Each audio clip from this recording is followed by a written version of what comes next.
My parents demanded I pay rent or move out at 18 while my older siblings lived for free. Now they're shocked that I chose to leave instead. I'm female, 18, and my two older siblings, Becky and Cass, 24 and 28, are being given preferential treatment by my parents, and I think it's really unfair. We live in a big house in the suburbs, and growing up, Becky and I shared a room. Cass also stayed with us until she graduated college and then moved out when she was 21, then back here, and I got two separate rooms. Now I basically have a private space in this house that I really like and enjoy. But due to my parents' desire to retire early, they want me to start paying a pretty exorbitant amount as rent to stay. Even though my two sisters were here, and one still is, rent-free. Let me explain. So, Cass stayed at home during college because she didn't want to go through the hassle of moving out and finding a roomie leasing, yada yada yada. She left when she graduated because her job was out of state and she needed to leave. Becky also stayed at home during her college years, but she hasn't been able to find any good work and has fallen into a slump. She doesn't even bother looking for jobs anymore and just stays at home all day. My parents are worried about her mental health, and I am too, but their way of dealing with it is just to walk on eggshells around her all the time. Nobody mentions her unemployment or the fact that she's still staying with her parents. I don't think this will help her change her circumstances, but at least it will stop her from spiraling or lashing out. Anyways, my parents were looking at their finances with their accountant last year and realized they could retire around the time I turned 18. It's always been a goal for them to retire before turning 60, and it's possible for them now with one small catch. It won't be possible if I'm staying at their house because the added cost of upkeep, groceries, etc. isn't in their monthly living budget, something they've already stretched thin because of Becky. To deal with this, they would either need to keep working for the next 5 to 7 years or come up with a way to pinch pennies with two other dependent people in the house. Now, I also know that my parents really want to remodel the house once everyone has left the nest. My room is going to be turned into Mom's study room, and Becky's room was supposed to be turned into a man cave. Neither is going to happen now in the foreseeable future, and I also felt bad that my parents couldn't achieve their dream. In a way, I also felt guilty because I was an unplanned kid, and it meant that they had to spend a lot more than they expected on me. I tried to understand that point of view and did my best to mitigate the financial stress they had. I was always a super bright kid, and I really buckled up and worked hard in the fields that interested me to get a partial academic scholarship. I broke the news to my parents, and they were happy for me. They even took me out for a celebratory dinner. I was feeling really proud about being able to contribute towards my parents' financial stability. But at the dinner, what my dad asked of me made me upset. As we were waiting for the check, he said, "Up, this surprised your mother and I. You're a lot more mature than we thought, and we think you can take on even more responsibility. I discussed this with your mom and well, we want you to pay rent when you turn 18. I thought he was joking at first, but he was serious. I was taken aback because we weren't in any financial trouble, and none of my siblings had to do the same thing. When I brought that up, my mom chimed in and said circumstances were different earlier. I mean, we hadn't projected this much spending when Cass went to college, and Becky, well, you know that she's in a rough spot. We just need a little money to keep things on track, and if you go to an apartment or dorm, you'll have to pay rent anyways. I know you have some money saved up, and you can always get a part-time job." I didn't really know what to say, and we agreed to discuss this later. When that dinner happened, my 18th birthday was 2 months away. In those 2 months, my relationship with my parents got a whole lot worse. They gave me a monthly rent that was super high, like much higher than renting out an apartment with a few friends. When I asked about it, my mom said she set the price after looking at jobs I could do and based on the things we do for you. She wants me to pay for the fact that groceries are bought by them, and they do the dishes and clean around the house more often than I do. First off, why is she charging me like I'm going to live in a hotel? I literally pull so much weight around the house. I do chores, walk the dog, drive down and get groceries when needed, and my sister just lays around at home all day. My resentment against Becky flared up during this time because it just felt unfair that I was being treated so clinically, while the other sister who lived at home rent-free way longer than she needed to was being given so much understanding. But if I brought it up, I would just be labeled cruel. Ugh. I confided in Cass about this, and she's definitely on my side. I mean, the fact that she got to live there rent-free, as did Becky, sets a reasonable precedent for me to expect the same thing. Hell, I even worked my ass off to make sure tuition wouldn't be as big of a burden on my parents as I thought. When I brought this up with Mom and Dad, they just said that, technically, you'll be an adult OP. Adults pay rent. If you don't like it, you're welcome to move out. Oh my God, they were so condescending about it too. And the double standards when it comes to Becky. She's clearly their favorite child. I know that it seems spoiled to not want to pay rent. I mean, after all, My parents are still paying for college, but I don't get it. Why can't they just wait a few more years? All this talk of me pulling my weight is really making me feel like a burden, and God knows I had enough trouble with that. After tons of arguments with no change in my parents' behavior, I decided to take matters into my own hands. I secretly researched apartments near my college and even found roommates by being active on the college's social media and informal Discord servers. The cost of living, with rent, utilities, groceries, everything, was still like $100 cheaper than the rent my parents were asking from me. So, on my 18th birthday, a moving truck showed up in front of the house. My parents were confused until I told them since I'm an adult, I'm going to be moving out of the house. They both looked like I had slapped them across the face and acted like I was betraying them, even though I only did what they snarkily implied. I've moved into my new apartment, and I and my roomies had a little party to celebrate my newfound adulthood since everyone already knew the story of how douchey my parents were. My phone has been blowing up with calls from my parents all this time, but I haven't replied. I'm starting to feel a little guilty about how I moved out so abruptly because it's clear they didn't get time to process that I was going to leave. AITA for moving out? Update 1. I am loving college. This place is great and I'm doing really well financially too. Even before I was 18, I was doing freelance work, video editing. That's where my savings come from. And I've been able to dedicate even more time to that after graduating from high school. I make decent enough money to have a rainy day fund and fun money after rent and everything else. I'll say this, I'm definitely not missing staying at home. My roommates are also nice. Sometimes we argue about things like doing the dishes or the correct way to put TP on the hanger, paper facing out for life. But they do their chores eventually, and nobody's a massive slob. However, when I finally spoke to my parents, it was clear that they had been seething all this time.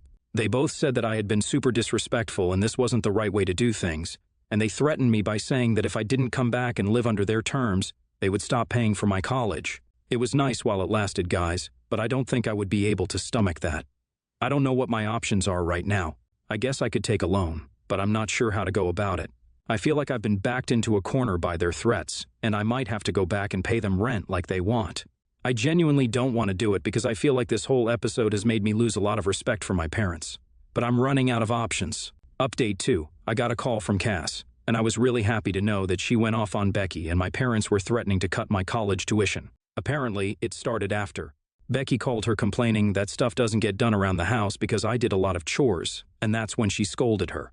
Eventually, our parents got on the call and Cass found out that they were thinking of cutting my college tuition. She went ballistic. She told me that until my parents apologize to me, she's not speaking to them, and that she is also going to fly in after a week or so to sort this whole mess out. I haven't heard from my parents about this episode though, but she advised me to simply cut them off. I'm so happy that my sister is there for me, and I'm going to wait and see how we can figure out how to move forwards. Update 3. Cass has just left after staying at my apartment for a couple of days. I heard her say she was proud of me, and I felt reassured about the choices I'm making. She also co-signed on a student loan with me and walked me through the process. I won't have to pay it back until I get a job. And I also got her word that she'll help me out if anything happens to me in college or to my living situation. Both of us are still NC with my parents because they haven't bothered calling me or apologizing, but honestly, I could care less. NTA. Your parents are using you as a free maid in a piggy bank. NTA. Why are your parents acting like keeping you around the house is a chore? If anyone is the burden, I would say it's Becky, although of course I don't know the full situation. You did the right thing by moving out and showing your parents the reality of living without you. Next story. I like cooking. When I'm with my mom's stepdad, I cook a lot with my stepdad's mom, my step-grandma. But when I'm at my dad's, that mom's house, one weekend a month plus some holidays and summers, things are different. My stepmom is not a good cook.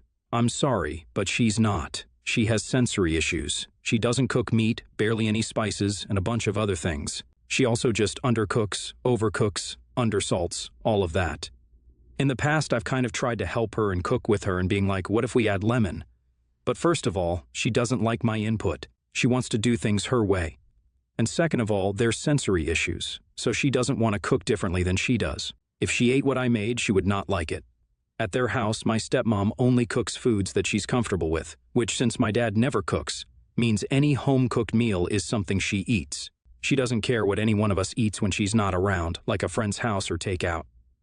Officially, if we're like at a restaurant or if I make my own food for dinner, she also doesn't care. Like if we all go to a restaurant, they wouldn't stop me from ordering a burger, but she would be kind of uncomfortable. Not mad, just uncomfortable. For her, it's the smell mostly, but it's also kind of a mental thing. I don't know how to explain it. She's in therapy.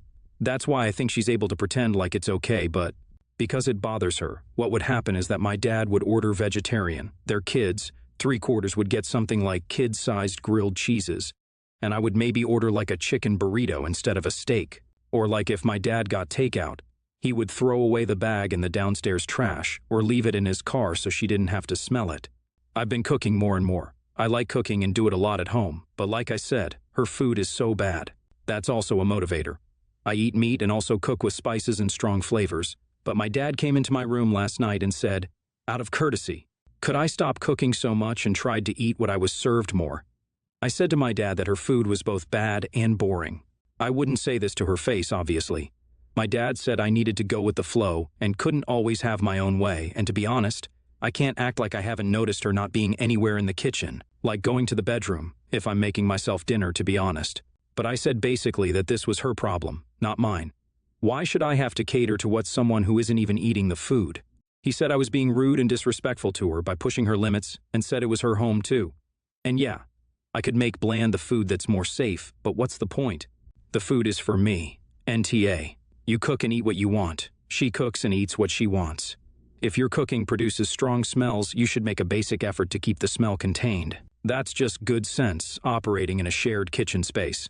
Beyond that, if stepmom has a problem looking at your food or thinking about your food, then it's her problem. NTA. I do feel like there is a compromise somewhere here, since you all have to live in the same space and both want to be comfortable there. Maybe you cook a little less, or if there is a particular smell she absolutely hates, avoid that or let her know in advance when you're cooking meat so she can take a walk. I don't think you should have to eat bland, undercooked food that you don't like all the time. However, you should be considerate of the other people around you to an extent. Next story. I, 33, female. I'm getting married in a little over 6 weeks.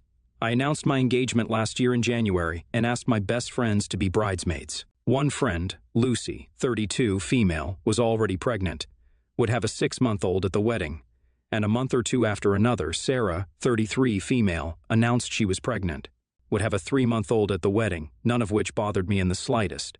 I requested the babies didn't come to the ceremony, but are more than welcome for the rest of the day. Both babies have been born now, and both Lucy and Sarah have been exclusively breastfeeding.